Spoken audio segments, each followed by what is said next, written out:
Hi, everybody. Thank you all for being here. It's wonderful to see all of you. It's a really special time, and it's great to see all your faces. So, as Mike said, my name is Deann. I'm Korean, adopted. I'm based here in California, and I am wearing a yellow shirt, short hair with a lot of gray, and I'm in my living room with white walls and white and beige walls. And before we get started, I want to just convey my congratulations to Also Known as Mike said.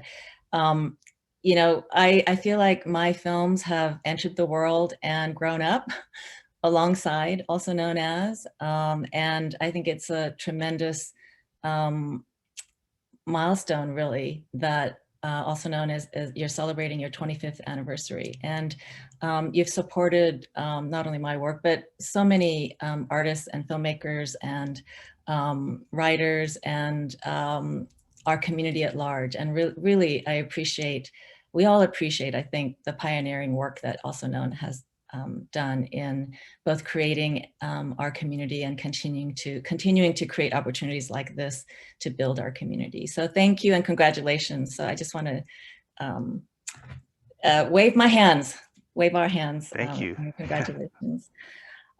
So in celebration of this anniversary, I have the tremendous honor of introducing the brilliant filmmaker, Sun Hee Engelstoft. Sun Hee is born in Busan, Korea, and adopted to Denmark. And she graduated from the prestigious film school, the National Film School of Denmark, and since then has been making short films, working on photo books and photo exhibitions, and of course has made this film, Forget Me Not, which is her first feature-length film. So welcome, Sun Hee. She's right there. We're thrilled that you're here. I know that it's very late in Denmark, so thank you for staying up to join us. Do you want to just take a moment to say hi to everybody? Yes, hi everybody, and thank you so much for having me. I don't know if I should do like a similar description as well as, I mean, I I'm sitting currently in my living room in my small apartment in Copenhagen, and it's very dark outside because it's like 12 at night here. So, but I'm super glad to participate, and congratulations with the 25th anniversary. It's just really astonishing to keep experiencing how the communities are still alive and still work, and that it's sort of like a lifelong relation. Yeah, so I'm super happy to be here. Great. We're happy that you can join us. So we're going to take some time. I'm going to ask Suny some questions, and we'll just have a conversation. And then afterwards, we're going to open it up to Q&A from all of you. So Suny, first, I want to congratulate you on this film also. I know that it took many years to make, and that there are many challenges, and not the least of which is the emotional aspect of the film. And, like Mike was saying, I was very impacted and moved by the film. I found myself crying quite a bit, and crying even after I watched the film. And, I think I was really connecting to kind of the grief that these young mothers felt, and to the grief that, many of us as adopted people also carry. And also found myself really connecting to their courage, and the fact that the women, took months to really explore and examine all the different facets of kind of the constrained options that they had, and the fact that they're able to talk to each other and really discuss things, and support each other, and then giving birth and holding and loving their babies, and then being forced to relinquish them. So it's a very emotional film, and it's beautifully crafted, and also just, I think, a wonderful contribution to expand our understanding of transnational adoption from the point of view of a community we so rarely hear from, and who are probably among the most marginalized in the whole adoption exchange. So thank you for making the film. And I wanted to just start by asking you, how you found Asawan, if I'm saying that correctly, and what initially inspired you to make this film? Well, first of all, I mean, I started going back when I was in the beginning of my 20s. So, and I did so in connection with Koreaklubben in Denmark, the Danish Association. And there was the first gatherings, and there is still a community here in Copenhagen with artists and exchange of people just coming together. And because I grew up in the countryside, I was so estranged from even wanting to relate to other adoptees or even starting a conversation about it. So going to Korea for the first time was, of course, a crazy trip, as it is for all of us, I guess. And after that, that really sparked a need for reaching out to a community and just like trying to fathom what was going on. I mean, because everything seemed too random, everything was chaotic. I had no idea that this world existed and so forth. So it was just like a slow growing of age, really, and growing into the adoption story and trying to figure out what that meant to me. And while doing so, I was started, photographing, and I eventually came into, going at this film school. And so it's just like these lines of what I did, and that I was able to go back and travel back, and that I had like an urge to really, even though that I haven't found family, that I wanted to build that connection. And I was like dreaming of even living there or staying there for a longer period of time. Mm-hmm. And while I was at film school, it really sort of it formed itself. I can't remember which gathering it was, but maybe it was like in 2007. I can't remember if that was the year, but we were basically like on this motherland tour. And I'm sure a lot of people can relate. And for some reason, we were, put at the hanbok, tryout thing, and the kimchi factory, and the Hyundai, and the paper making. And then all of a sudden, we found ourselves at the last stop of the tour, and it was at a women's shelter. And we were a group of adoptees from all over the world, and in a bus, and we just arrived, and we met a group of mothers of pregnant women. And none of us, I think, had any clue of what to say, what to do, how to act. We had no idea what was actually going on, and I don't think the mothers had any idea as well. And it was sort of, so we were sitting at each other and exchanging sort of nice things to say. And then we were about to leave, and then this mother comes over to me and she asked me, "So are you happy to be adopted?" Through a translator. And she was pregnant. And I think I said yes. Because that was the only thing I could say, but I wanted to say so much more. So that was really what stayed with me all those years. And because I wasn't able to find my biological mother and family, then that was the only way to sort of connect with my mother through other women, or ask them how they felt. So that was sort of the beginning of things. So was it this particular Ewasan was the shelter that you actually visited on the tour? No, I mean, this was called Mary's Home, which was a Catholic, run by Catholic nuns. And they were not interested in having me coming as a documentary filmmaker. But I started really doing research in 11 when I graduated. And I tried to go to as many facilities as I could. I went to the Holt ones, and at the time, 50% of the shelters were still run by an adoption agency.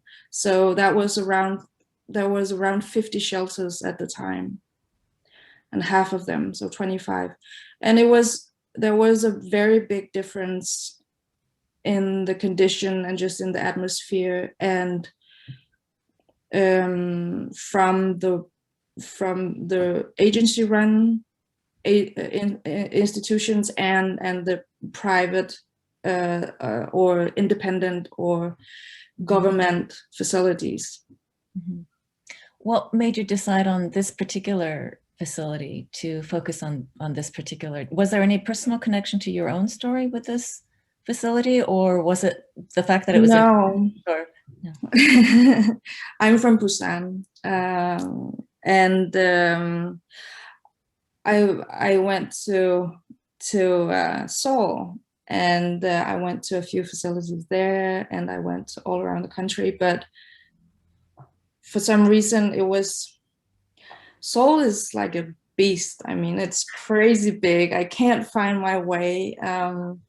And it was very difficult to actually be in the city and then have keep a sense of self. And maybe it's because I grew up in the countryside, but I've sort of felt really drawn to nature.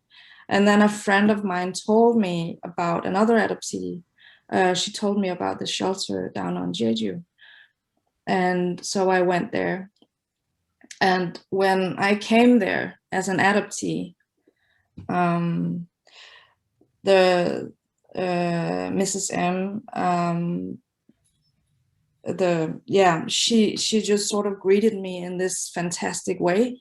She was like, I've always wanted somebody to come here and like portray the work that we're doing, because it is insane. Like, nobody knows how crazy this is.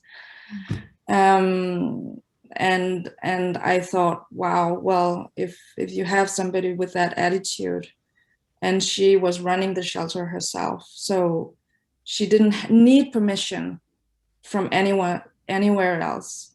And that was the real that was the thing that made me decide, like, this is the place that I would like to film at. I see. She's an amazing person.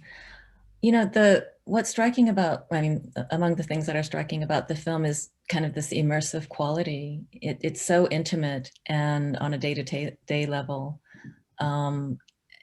capturing these incredibly vulnerable moments with these women. How did you go about developing a sense of trust and relationship with especially the young women? And was there a concern on their part about being filmed and how you might, as kind of an outsider, represent them? And to what extent did you, being an adopted person, either help or hinder that relationship building? Because trust and access, in documentary filmmaking is, of course, key. So can you talk about those things?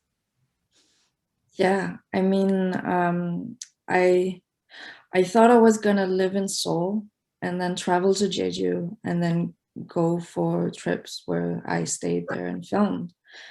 And I don't speak Korean. And I was just like, I don't know, it felt like I had absolutely no control over what was going on. And also I was not able to like arrange a meeting, or, I mean, so the whole communication was just like very difficult, which became part of a productional problem for doing the documentary filmmaking. So basically what I experienced was that I had to sort of just stay there to be able to follow anything. And for many reasons, it sort of made sense, because I really liked being there. It gave the whole, I mean, it was basically sort of my first Korean home in a sense. Being at the institutions, I was allowed to stay there. When I arrived, I gave like an introduction to why I was there, and I think she had like a conversation also with both the staff and the women staying at the shelter to let them know what was going on. And so I also come from like a branch of doing documentary where, I mean, I guess just being there with a camera but not being invisible. So it's like, it is cinema verite, but it's not just observing, because it's not like, I kind of say that it's difficult to be a fly on the wall. It's more like being a fly in the soup, you know? And so it is for this as well. And you know, you're there in a situation, and you in real life, and you're there with a camera, and it's quite big, and you're clumsy, and you're not interacting like a normal person would do, just having a conversation. So all of these things, just like, okay, I have to expose myself, basically. I have to expose myself. This is the most fair thing to do. And there is also a potential in this exchange that was just undeniable. And I only got the opportunity to stay there because I am adopted. So Mrs. M was very well aware, because she's met other adoptees, that there would be something to gain from this meeting between the mothers and adopted people. Yeah. Deann. Sorry, I have a dog that is barking, so I kind of muted myself. I'm trying to get my husband, who's upstairs, to come down and let him out. One of the things that I loved about the film is this. You say in the film at one point, you know, that these young women are kind of a version of your own mother, and you're a version of their child, and the interplay between that, and kind of the mirroring of these fates is fascinating to me. Did the women, I mean, what kinds of conversations did you have with the young women? And if you could maybe describe or give us a glimpse of what that was like talking with them. And did they see you as a version of their child? And how did that impact in any way the decisions that they were making? First of all, I think that they saw me as an incredible, just unable person. I mean, because I was not anywhere fluent in Korean, and I dressed in a different way, and I carried myself in a different way, and all of these things that just like makes you stand out culturally and not fit in. I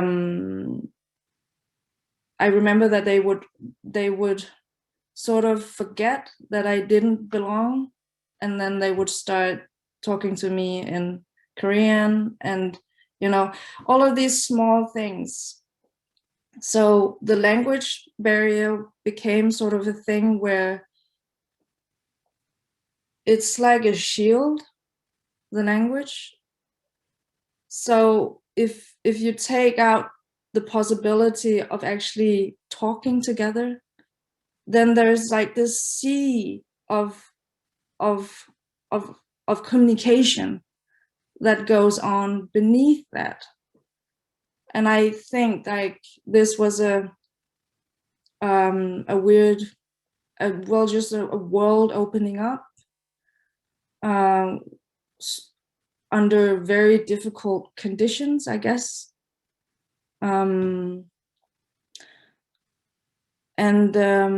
I think like they were very curious about me and what my life was and had been. But I think it spoke volumes that I sort of spent my life, both professionally and privately, to make this journey back, and sort of kept coming back. So it was just like, what is she doing? And why she really likes staying here? Because to many of these women, this was a prison. Mm. They were put there by their families, or they had nowhere else to go. Mm-hmm. And it was secluded out in the countryside. So it was like this isolated world where kind of a bubble that was disconnected from Korean society. Mm-hmm. And it's like but it also gave the whole thing a sort of a chance for an actual relation. Mm-hmm.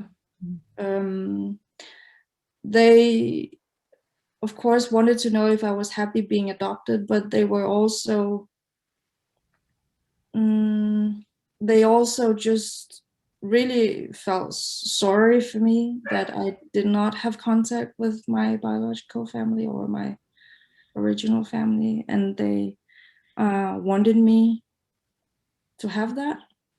Mm.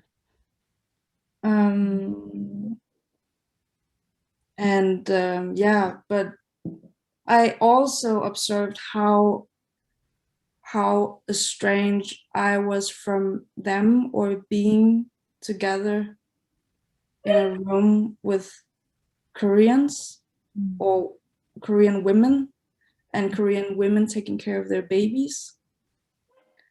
And even just looking at their babies, because I was used to looking at white babies. Mm. So just that was mind-blowing for me to be able to see that and live with them. Mm-hmm. Did you feel like when you started the project that you had certain preconceptions about, unwed mothers or adoption or Korean culture that changed through the making of the film and spending time there? Yes, I mean, I basically went there to make like a empowerment story about a Korean mother who keeps her baby despite whatever obstacle she might find. Mm. And that was the idea. And every time I started filming a person at the shelter, that's what I believed would happen. So that was of course devastating to actually realize that it didn't really matter actually if she really wanted to keep her child, or if she was capable of keeping her child. It all depended on family or education, or it depended if they were self-sufficient, and it also depended if they were on good terms with I don't know, other institutions that they encountered, you know, schools. Also their relation to Mrs. M, their family, boyfriend's family. Mm. Yeah. So that changed dramatically. I didn't have the idea of the scope. I mean, you can read statistics, and 90% of the babies babies given up for adoption at the time was from single mothers. So, but it's really difficult to actually understand that figure. It's a different thing to be in Korea for the first time. It's a different thing to meet somebody that you're related to. It's difficult to describe. And yeah, so it was in many ways also a very horrible experience and sort of re-traumatizing experience. Where I don't know if you question yourself, Deann, during Constantly. At all times.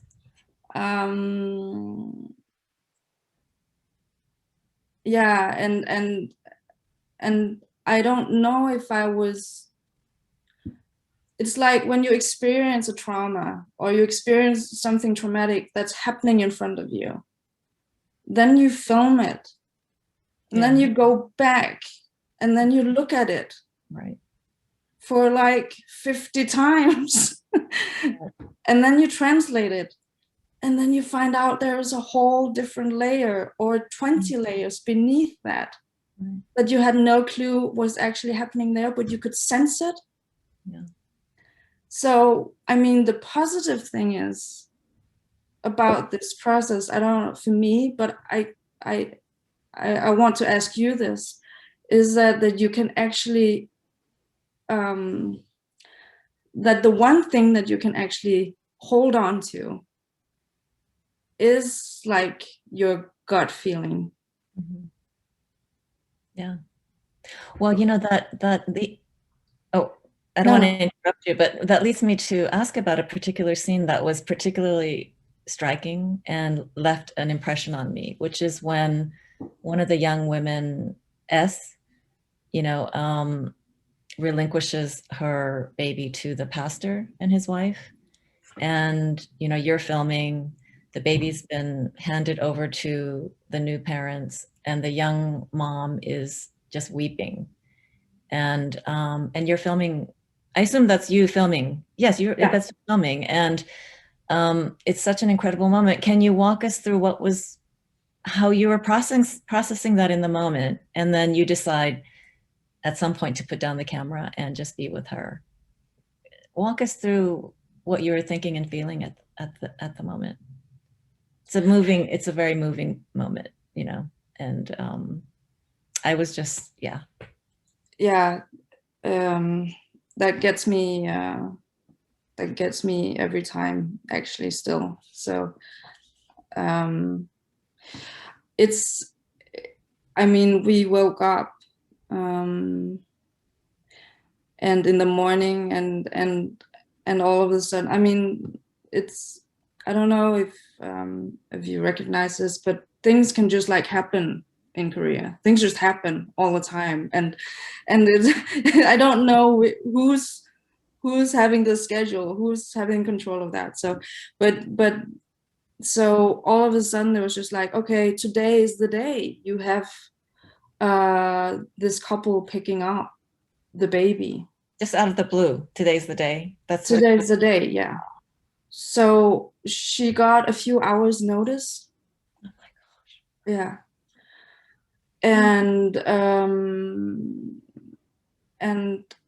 And she had a family member there, and an aunt, and then other people came from like the government, I guess. Yeah, the government. It's a few years ago now. And I just sort of stayed with her through that process, because she was like frantically writing letters to her baby and collecting gifts, and like she knew that this was going to happen, but nothing sort of emotionally had prepared her really. And then they arrived, and I just sort of followed her. And I almost like felt a responsibility, a heavy responsibility of having to cover this. Because she was so much against being torn from her baby, but she was so incredibly powerless. And on top of that, I know kind of what trauma she went through, just, you know, becoming pregnant, that it was a rape story. And nobody believed her until they found the CCTV coverage of the actual thing happening. So actually what happened was that when the biological father's parents found out why their son was incarcerated, they actually wanted to claim the baby. So she was in an impossible situation because she was not allowed to keep her baby. So I think maybe her logic was that she would rather have somebody else have the baby, or somebody took that decision for her, really. Yeah. And so I was just like tagging along. And I think I mean, I couldn't understand why nobody was looking at her or asking her what she needed, or if there was any way to sort of console her. And of course there was not, but it was like her baby had left, and then she was left with nothing, but it was like less than nothing. Yeah. Yeah, you totally felt that. She was totally bereft and alone. Yeah. That struck me. Yeah. But I mean, if your whole physical system and the psychology of giving birth to a child is also having a very deep force inside of you, and then if that is taken away, that motivation to survive, that's, I mean, at the shelter, I saw it sort of happening in front of my eyes, like women shutting down, and infants shutting down, and how this trauma sort of was very visible in a way.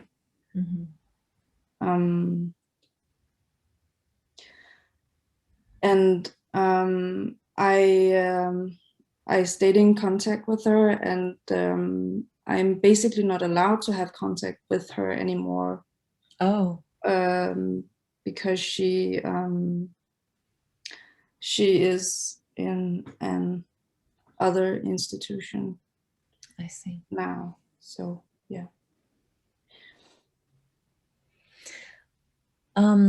You at some point decided to blur the faces of the key protagonists, and I understand that for purposes of privacy and, you know, protecting people's identities.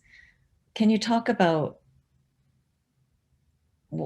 you know, the decision to do that, and what concerns you had, and the challenges that it created in terms of telling this story, you know, just from a storytelling perspective? Because these moments are so vulnerable, you know, in the case of S, of course. And I mean, I thought it's amazing that you were able to actually tell the story, very moving, without showing people's faces. Just incredible, you know, challenge. Anyway, I'm curious about at what point you decided to do that, whether it was something that was requested by the young women, or I don't know, just your process and your concerns. My concern was all the way through that that the women would end up looking like criminals, because I mean, when they're portrayed in Korean television or in other countries as well, single mothers are portrayed as somebody that is blurred, like insanely blurred, or you're and and that's just how that image communicate. There's something that we cannot know, but and they did something wrong, and so that is something that I really wouldn't like to do here, of course. And then, I mean, I also slowly lost contact with them over the years. I mean, I stayed and came back and filmed some more, and then they sort of also went further with their lives, and created new families, and the secrecy was always there. It sort of followed their stories in different ways. And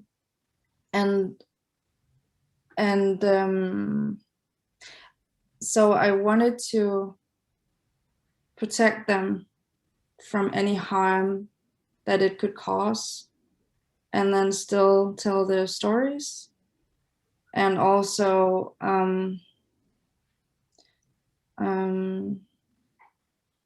share this this time in their lives that did happen, and that they did. I mean, we had that time and space, I think. So yeah, it took a long time to sort of financially raise the money to actually like body track all of the faces and the babies, and we worked a lot with like how creatively we could be with, like, could we put, you know, flowers over there, you know, animate. I mean, there was a lot of ideas going on, and then yeah, this is what we ended up with. Yeah. So I am very happy that we have anonymized them, and also, I mean, their names and all of their voices have been altered as well. Oh, I didn't realize that about the voices. Have the women seen the film? Yeah. And what was that like how did you show it to them, and what was their response? It was very moving. I mean, I've just sent them links. I mean, and one of them I showed the parts, yeah, where she occurred. But it was definitely a tough thing to do, to mirror the adoption story. It's, I mean, when I write them or when I contact them, I remind them of that period in their life. And I'm sort of very respectful that this is not something that I can just like swap in and out of. Yeah. So it is sort of very much up to them to keep up the contact or not keep the contact in, but I mean, I'm not difficult to find, so we are all connected on social media. Yeah. I recently, as you know, completed a film about Korean adoption history that sort of chronicles adoptions from Korea, from the Korean War to kind of more contemporary times, to a point where activists in Korea became very active and developed a solidarity with single mothers and families who had lost children to adoption, and worked together toward changing both perceptions about single mothers and as well as laws governing adoption. And I have to say that when I finished that film, I thought, okay, well, things in Korea are changing. They're improving. There these opportunities for single mothers to get together and support each other and increase governmental support, etc. But after watching your film, I was like, God, it's not changed much. And so I was curious, to what extent, number one, does this facility represent other, the kind of the other facilities in Korea that help unmarried mothers or unmarried pregnant mothers? And how do you see, like, this moment you've captured in this film relative to the arc of Korean adoption history? I don't know if that makes sense, but how do you see this moment in time that you've captured fit into, kind of, if you were to do a timeline, where does it fit? Or how does it fit? You know what I mean? That's what I'm trying to put together in my brain. I think it's important for us to understand, context. So I see your film as part of this, it's a part of a puzzle, and that I kind of put in this particular spot in my mind. I'm trying to kind of figure it out. So I'm just curious to your thoughts about it. Yeah, I mean, I think we are all, I mean, collectively, all our work and thoughts and writings and films and artwork, it sort of accumulates to this collective understanding of what we are going through, and this is why the work is so important for us to share, I think, and have access to. I mean, your film Geography of Kinship, when was that? Was that 11? I was shooting I was shooting over a long period of time. Yeah.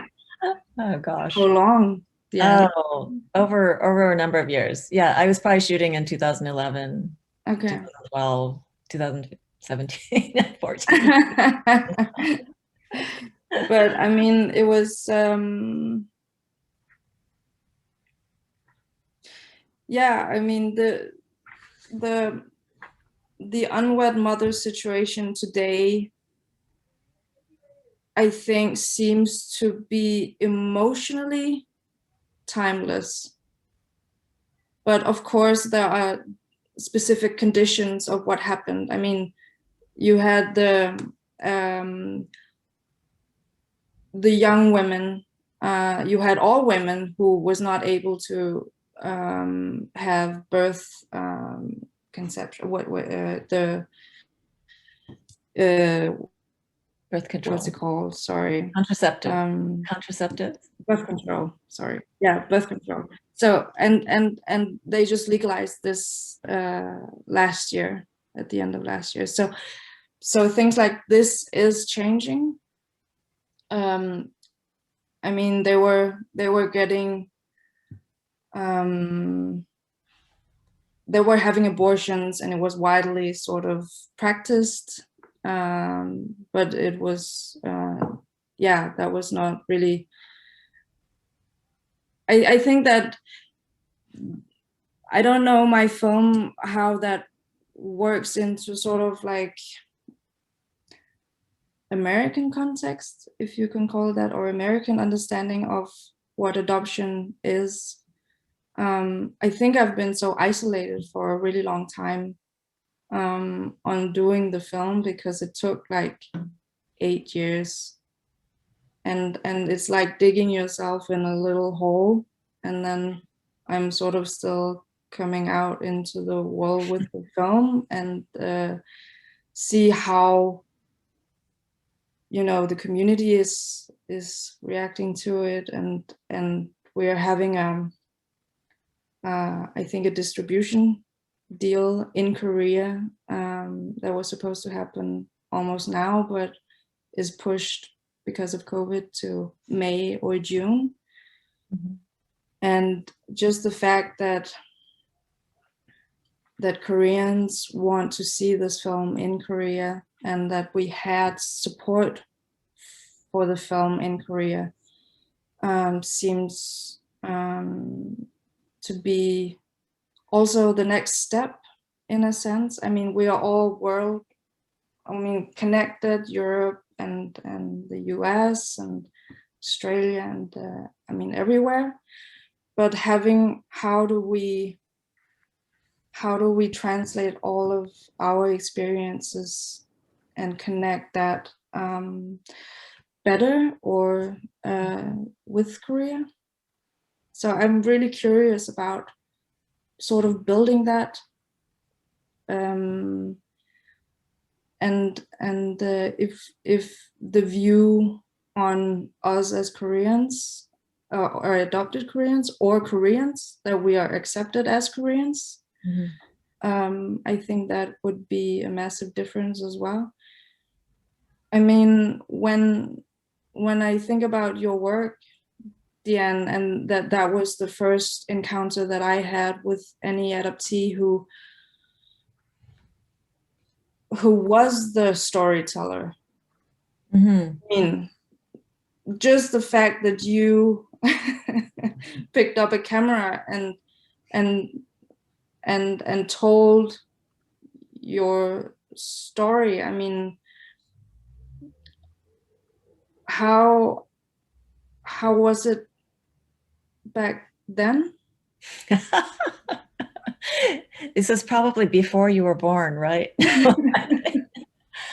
How was it back then? You know, when I made my first film, it was, I started in the 90s, late 90s, picking up what was then a high 8 camera. I don't even know if you remember the high 8 format, but it was kind of this in between, that didn't last very long because of very unstable video. But it was one of the first consumer priced kind of semi-broadcast quality video camera. And I started filming with that. But, you know, it was in the late 90s and I didn't really, there were, you know, I mean, I happened to discover, actually also known as, in the process of learning about other Korean adoptees, because I just didn't know that there were any other people besides myself, that I was the only one in the world. So,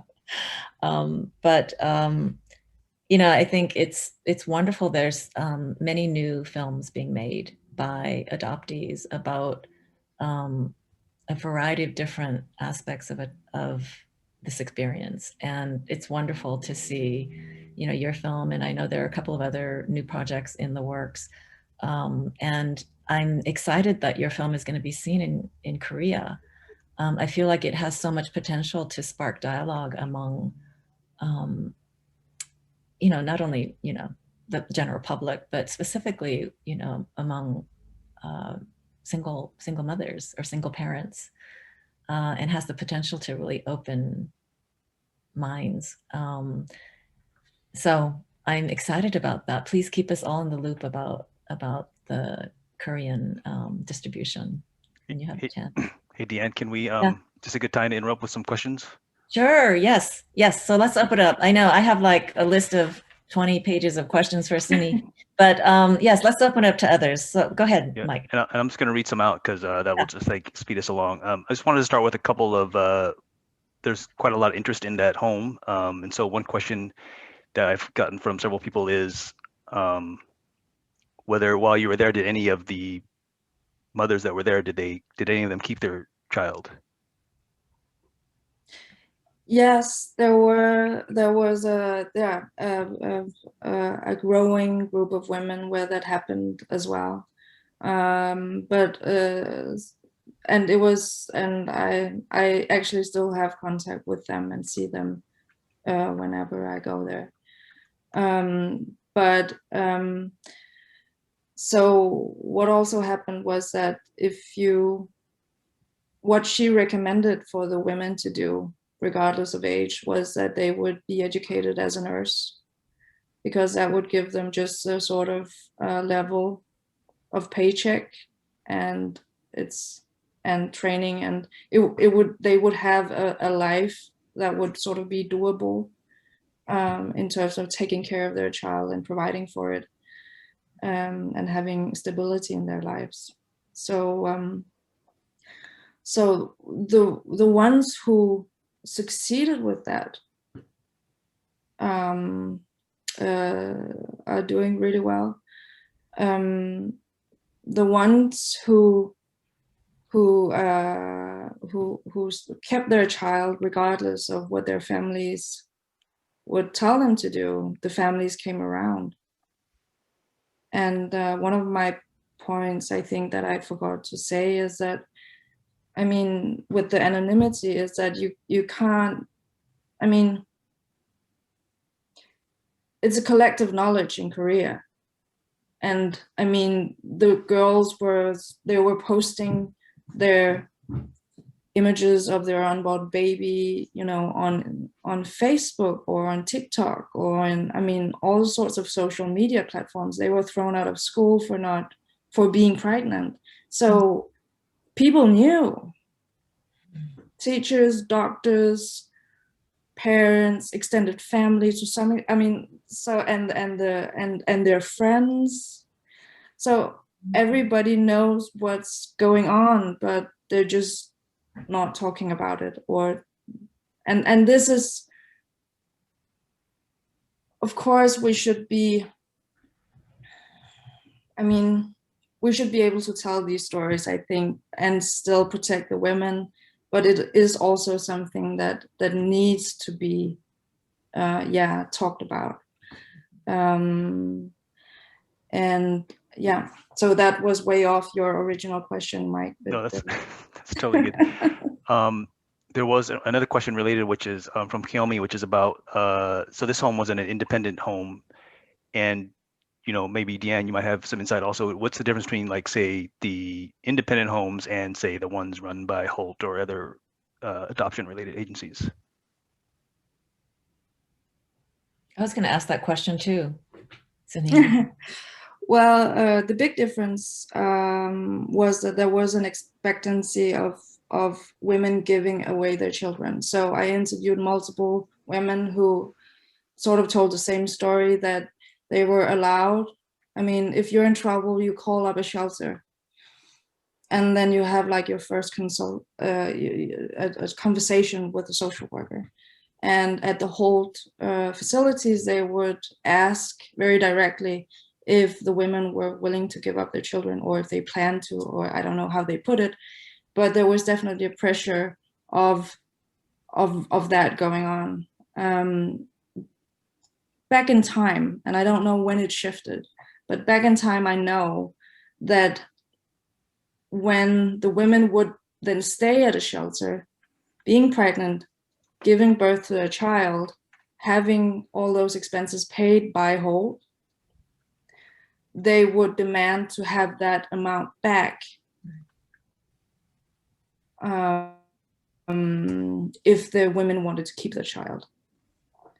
So this is the at the independent shelters, who is paying for that? Is that the government paying, or is the parents paying, or how does that work? At the independent? Yes. The independent shelters, I think it's a mix. And there are some facilities that are fully government supported. And then there's places like single persons who are doing something sort of extraordinary, or making like an NGO.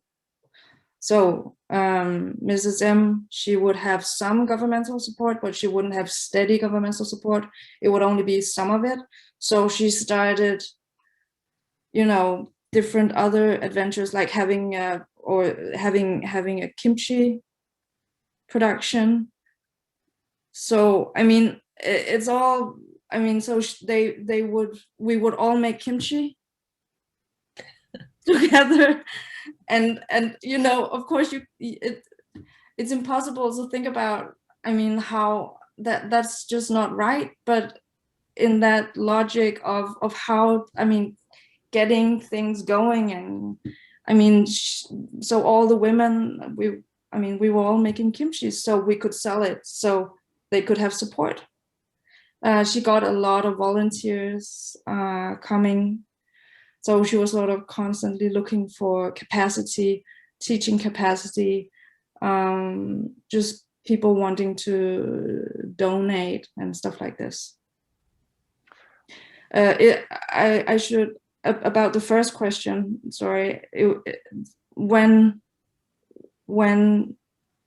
she discovered that there was actually women who were able to keep their children, and you know, they could stay at SO1 from when they gave birth to the children was 1.5 or 2, and then they had to go.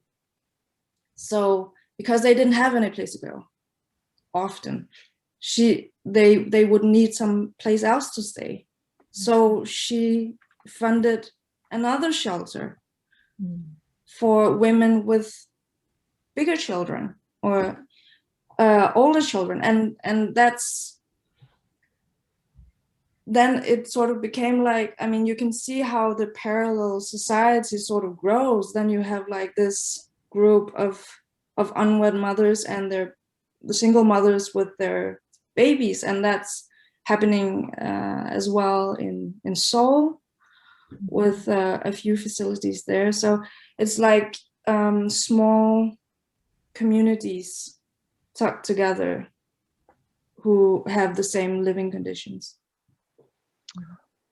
So one question from Rayanne is, given that there's not as many adoptions, were these kids going to most likely go into orphanages ultimately, or what would typically happen to them,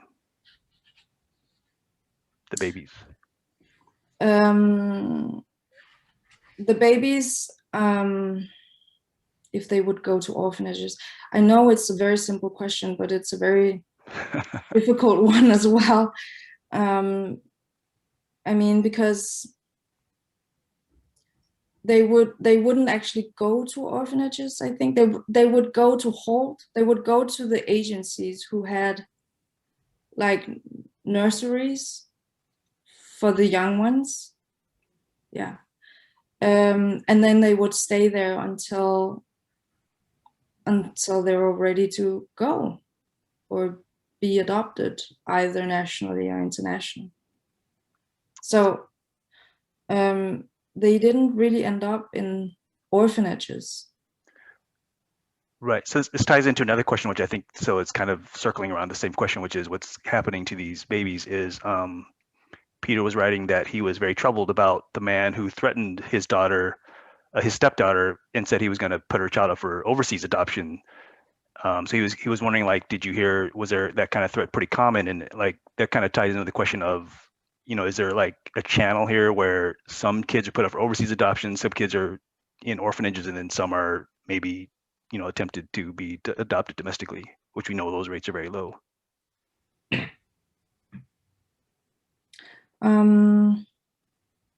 It's very difficult to say something about those numbers. I know that there are shady things going on, just sales on the, I mean, on the sort of black market kind of thing. I think that the threatening is, it's not common, but it's not uncommon. So if you don't do as I say, then this and this and this will happen. And I think that that's like a constant threat to these women. I mean, this is what I mean, the families push them into, I think. Yeah. Did you, so in your time there, did you ever find, this is a question from Shannon, is did you ever find any kind of misplaced or maybe projected anger at the women at the shelter?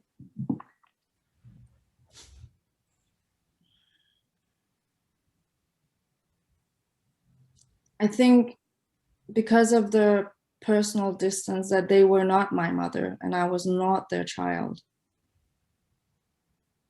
Those feelings were, I don't think I felt anger. I felt anger towards the system, I think. And people who enabled the system. Yeah. And that became very obvious that that wasn't the women. Like,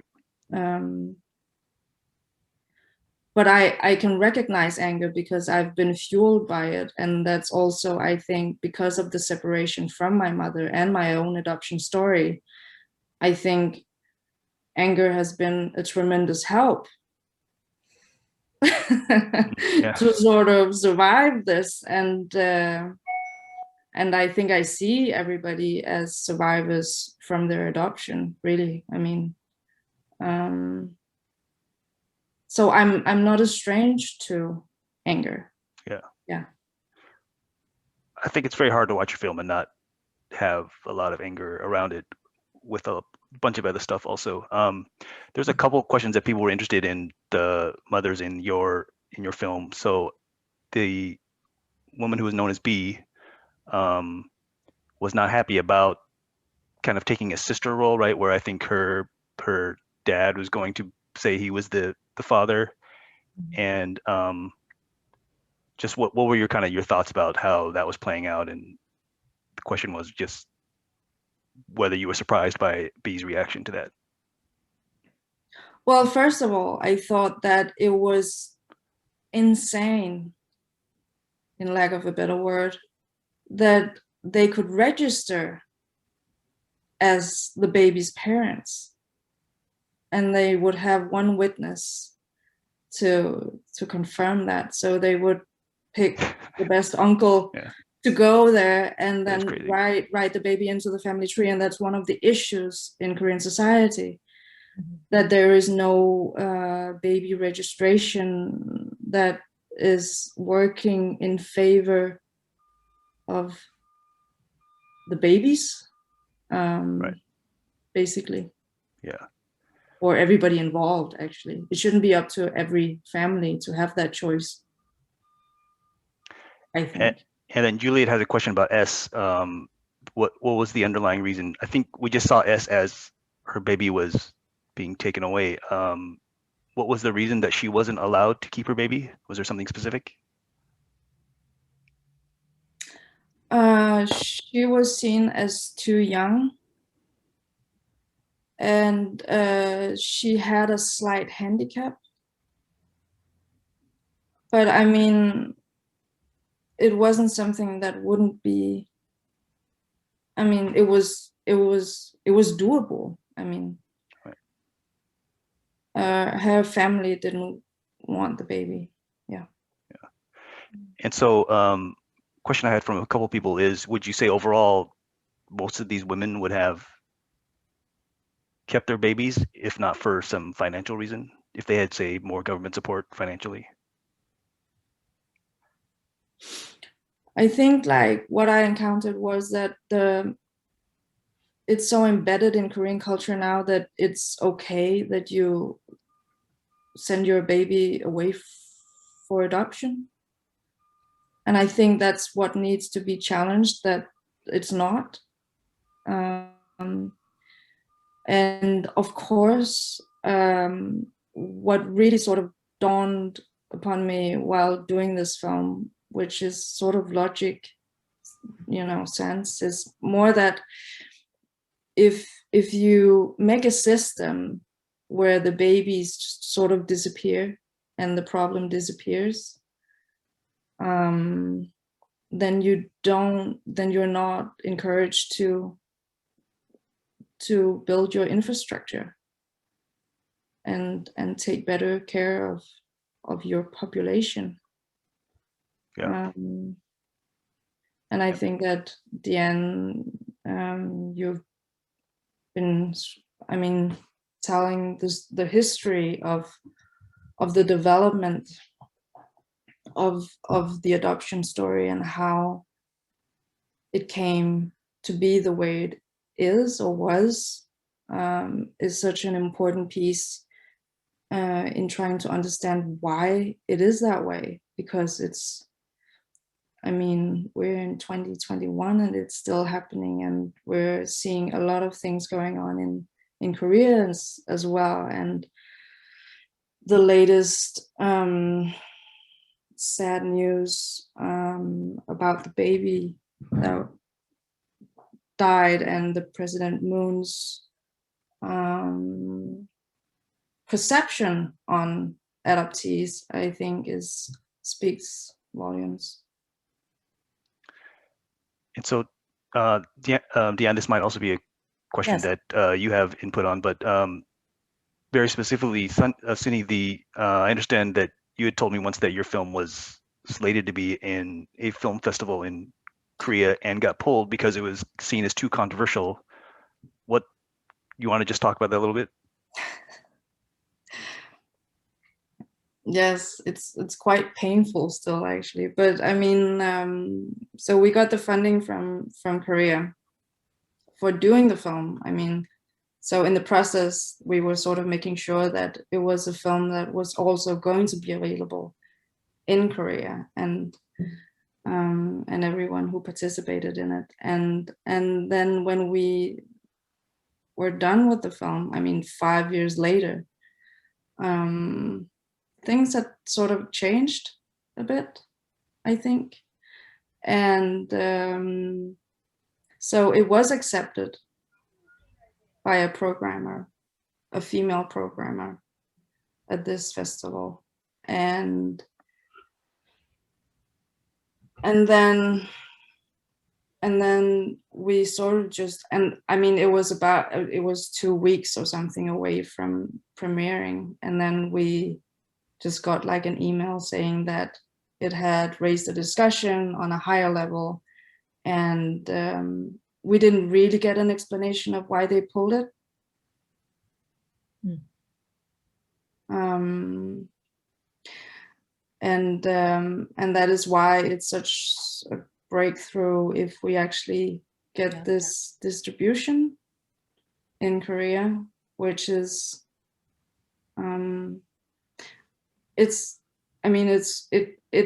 it might be screened in like Lotte Cinema, you know, like the big cinema chains, because they have to use a percentage for independent films and documentaries, something that's not Hollywood, or, you know. And yeah, so it's just that in itself is kind of mind-blowing that they would screen a film like this. And I really don't know what the reception would be of it. Yeah. Deann, so the part I think that I was going to ask you is like, how does, you know, did you feel any kind of pressures around the films you were making in terms of content that was being included, or I don't know, I believe you may have gotten some Korean funding also that may have, I don't know if that has any impact to you. I didn't get any Korean funding. Oh, you didn't? Okay. No, for my past film. You know, in Korea, I didn't screen my first 2 films there because my Korean family requested that I not do that. And so I did get offers for broadcast. And I mean, in 2000, when I released First Person Plural, there wasn't really a theatrical market for documentaries as is now. It's really different with docs and distribution. From back then. And but in any case, I did get a TV offer, and that was declined. I mean, I declined it because of my family. And you know, I think the thing with adoption, and you know, I was thinking about B, the young woman whose baby went to her parents and, you know, registered by her father, and she has to be a sister to her daughter, which is just, you know, the most ridiculous and painful situation. But, you know, in thinking about it, I feel like time does allow for some change. And I kept thinking in her case that, you know, hang in there. She's such a firecracker in some ways, you know, she just wanted to keep her baby so much and was thinking of every possible way to do it. And I thought, okay, you know, stay in the family and fight for you're right, you know, in 10 years, 15 years, maybe sooner, you know, things might change, and maybe she'll be able to make room for change. And so I feel like that those kinds of possibilities exist. And, you know, in terms of the film in Korea, I mean, one of the things that I feel like this film provides a small opening for us to see are the fathers. And of course, the whole context is set in this kind of this patriarchy, and, you know, the sexism and the ageism and everything else. But the appearance of the boyfriends in the film surprised me, and because, you know, the first time you see a boyfriend, you know, a woman is kissing, you know, they're kissing outside, and I thought, oh wow, they're visited by their boyfriends and have these ongoing relationships. And then there's scenes where they discuss, you know, the boyfriend wants to keep the baby, and the boyfriend's father is okay with keeping the baby if the mother's parents agree. And I thought, that's really interesting. It's really the mother's parents that can determine this arrangement. And then the betrayal of the boyfriends, you know, when in that one case where I said B, yeah, B's boyfriend, right? He starts calling her a bitch, and, you know, don't tell my friends, you know.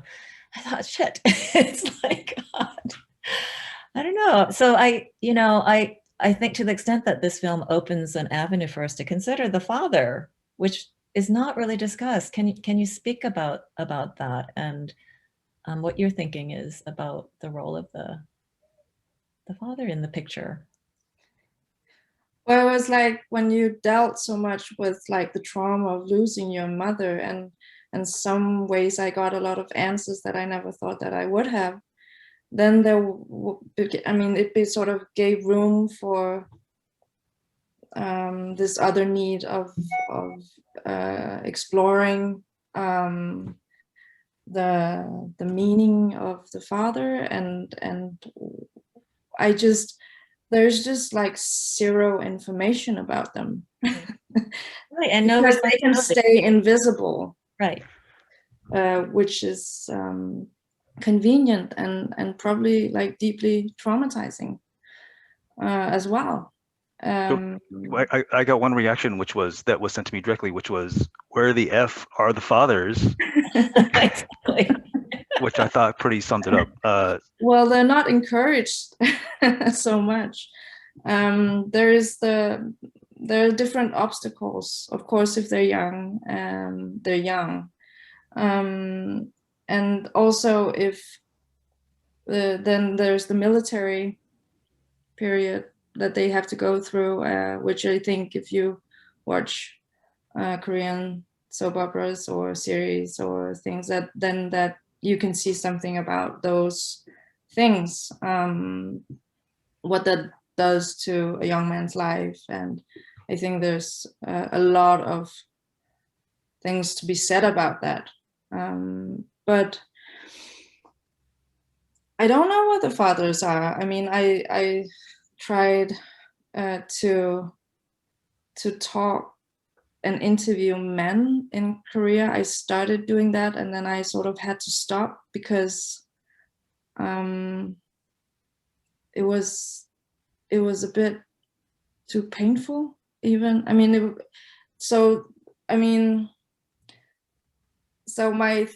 I guess my idea is that if you grow up in a patriarchal society, then of course the women are victims of that.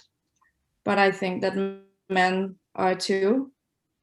So you're sort of molded into a certain way of understanding others and yourself, and the responsibilities that you're given or not given. And I think that a lot of men don't really have any place where they can actually have an emotional space or be balanced. And I conducted like some interviews, and it was very clear that they sort of all broke down. I mean, and I was talking to men in their 50s, just asking them how how they felt about their lives. Mm. And because this was just like men in general. And because I don't know who they are and I don't know how they feel, and it's difficult to get a perspective of what they go through, like just normal everyday guys, and definitely from Denmark, where there is like not a Korean population outside of Korean adoptees almost. So Another question that came up was this contrast between perhaps how much control you feel that you have as a woman in your life versus the women at the shelter. And did that kind of come up between you as a conversation topic? That was a question from Amy. I mean, I can show pictures of me horseback riding in green fields in, in countryside Denmark, and it looks quite idyllic and lovely, and I had a lovely childhood, but it didn't display the tremendous loss, and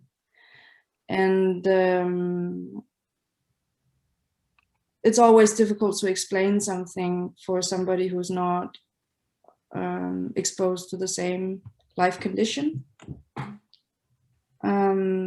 And I think when I talked about the 50% tax we pay in Denmark and the social security and the free education and pension, then they were just like, okay, let's just all go to Denmark.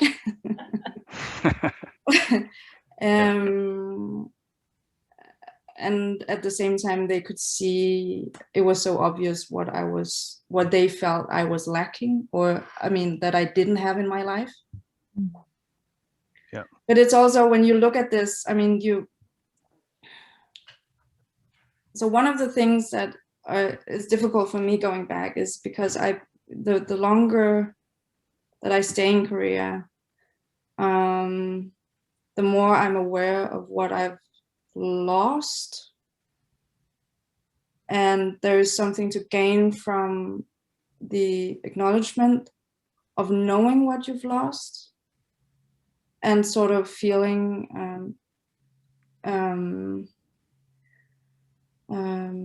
just that it's nice to know, for me personally.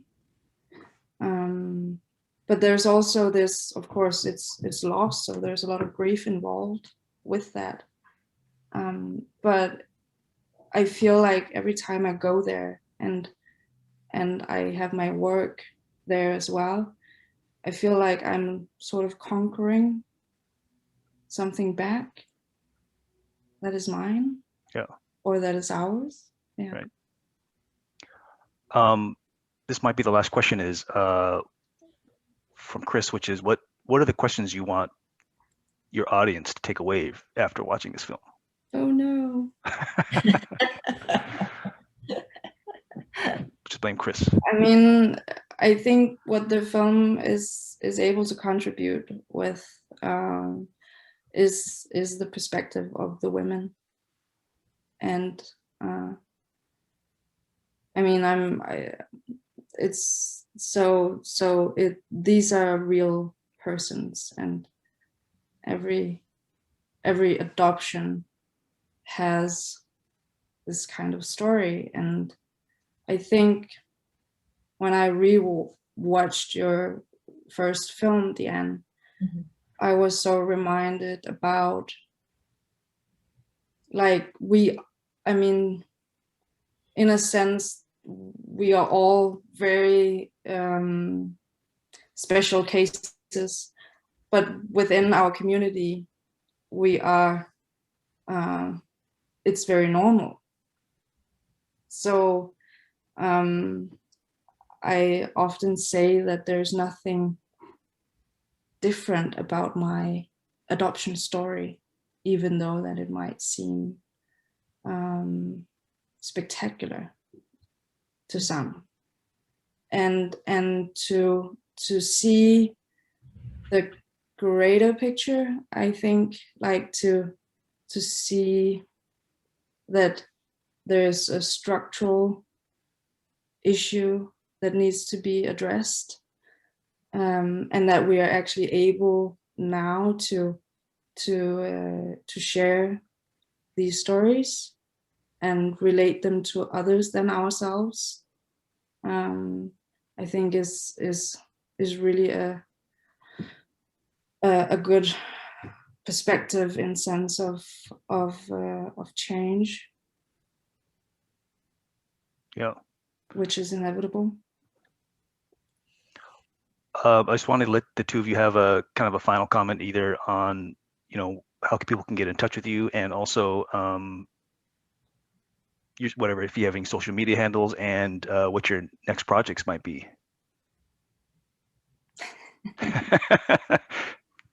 Just because we're anxious to know.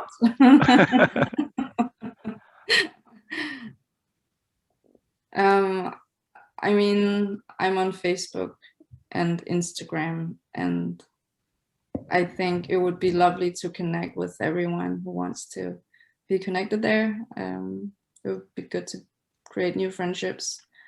And I guess that I'm just sometimes there. So yeah. What about you and social media, Deann? I'm on Facebook once in a while. I am on Facebook. It's just I'm not on it all the time. I try to limit it because I find it a little depressing. So I limit my intake, but I am there, and I am on Twitter, and I don't have Instagram. Just any thoughts on what you're working on next, or is that still in the process? I'm working on a doc right now that is tormenting me. It's a film about women peace activists who actually crossed the DMZ from North to South Korea, calling for peace on the Korean Peninsula. And so it's somewhat of a journalistic piece, and it's hopefully will be finished at some point this year. And also at the same time, developing another piece about adoption related to mixed race adoptees. Adoption continues to be a preoccupation of mine because I think I'm still healing. I'm still trying to heal. Absolutely. No, that's not the only reason. It's because there's so many, I mean, adoption, you know, as I'm finding out with these mixed race adoptee stories, the intersection between, you know, war and militarism and migration, women's issues, you know, race. There's just so many fascinating intersections. And I feel like our stories are very diverse and complex. And we need to look into all of these different stories that there are so many stories that have yet to be told. So I'm hoping that, you know, more people will explore these subjects through different ways, creative ways. Suny, what's your next project? I'm working on a fiction film about about my spectacular fantasy about a father coming to Denmark to search for his grown-up daughter. So I'm trying to change, and I see it actually as a follow-up of Forget Me Not, because it would be like the male perspective and the Asian male perspective in a white context. So, and it's probably going to take like forever to do and fund and everything, but I've been working on it for the last year. And then I'm sort of reached, I mean, we talked about this as well, Deann, but as you also have been working a bit with the area, but if you see international adoption as the first step in modern reproduction history, then donor conceived people are going through a lot of I mean, having the exact same issues, and it's just right here in our backyard. So I don't necessarily have to travel have a way around the world, which is kind of good right now, lessen the travel. And Denmark has the world's largest sperm bank. FYI. All right. I can't wait to see both of those films develop. Definitely looking forward to all of your future works. Thank you for coming here today. I know I speak for the audience when I say that these were really interesting conversation, and also the film, you know, making that available to us was really, I think, a great opportunity for a lot of people. As you know, we had over 600 signups to see the film, so really a tremendous amount of interest out there in it. Congratulations on that, and thank you to everybody for also attending. But thank you to our two thank you hosts today. Thank you. Thank you, and thanks to our ASL interpreters. Yes. Also. Thank you. Yes, working hard. Yeah. Okay. Thanks everybody, and thanks for coming. We'll see you soon. Bye bye. Thank you.